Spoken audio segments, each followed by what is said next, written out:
Europe 1, bonjour la France. Daphné Burki. Il est 10h11, on est avec vous. Bonjour la France, votre 10-12 avec Ariel Wiesman, Bertrand Chameroy, Elisabeth Assayag, Mathilde Terrier, notre public. On va vous parler de toute l'actualité du jour, en tout cas celle qui vous a échappé et celle qui vous concerne. Et on commence avec le mot du jour. Vous l'avez peut-être lu, entendu, partout, en radio, en télé, sur les réseaux sociaux. Aujourd'hui, c'est celui-ci.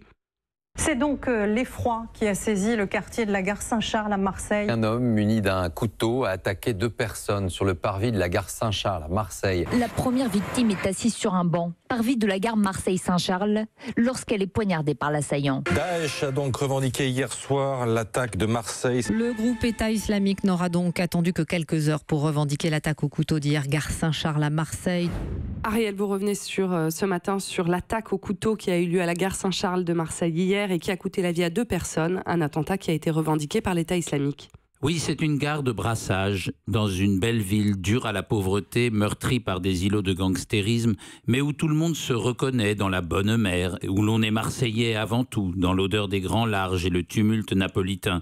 Tout y palpite avec un peu de frime, de désuétude, de misère et bien sûr de corruption et d'injustice. Ceux qui ont des comptes à régler au nord là-haut ne se gênent pas.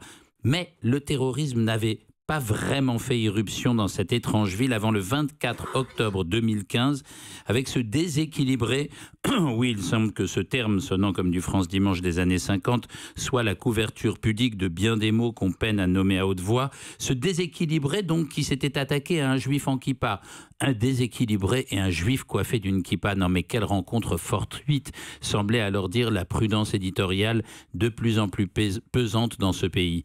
Hier, 2 cousines, l'une allait avoir 21 ans, l'une égorgée, puis l'autre poignardée de la manière la plus arbitraire et la plus sauvage, au cri d'une profession de foi dont on peine vraiment à croire qu'elle est tournée vers un dieu.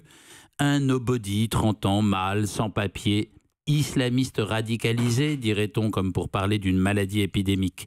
Un soldat de Daesh, apprend-on, par un communiqué de l'organisation ce matin. Un néant malfaisant, délinquant, raté, minable, sans doute incapable d'atteindre le paradis par une seule bonne action. À ce soldat réserviste qui a pris soin de lui faire les sommations d'usage avant de l'abattre, tout mon respect. À tous ceux qui relativisent la haine absurde que vouent à notre pays ceux qui se sont accaparés la foi pour en faire une machine de mort, la honte. Je pense évidemment à cette députée France Insoumise, Madame Obono, soutenue par son mouvement, déjà remarqué pour trouver normal que l'on dise publiquement « nique la France » tout en refusant de dire « vive la France » au micro de RMC, et qui émettait hier des doutes sur la radicalité d'un conducteur de la RATP qui refuse de conduire son bus après une femme, arguant qu'il peut très bien être seulement sexiste et pas religieux.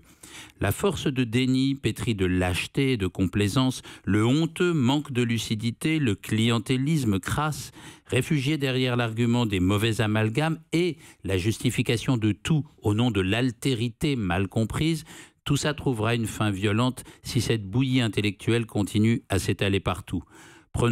Pleurons donc ces 2 jeunes filles et ne nous trompons pas de cible. L'ennemi, ce sont les meurtriers au nom de l'islam, une minorité certes, mais assez nombreuse pour représenter un danger mortel. Et c'est aussi l'islamophobie, oui, mais après.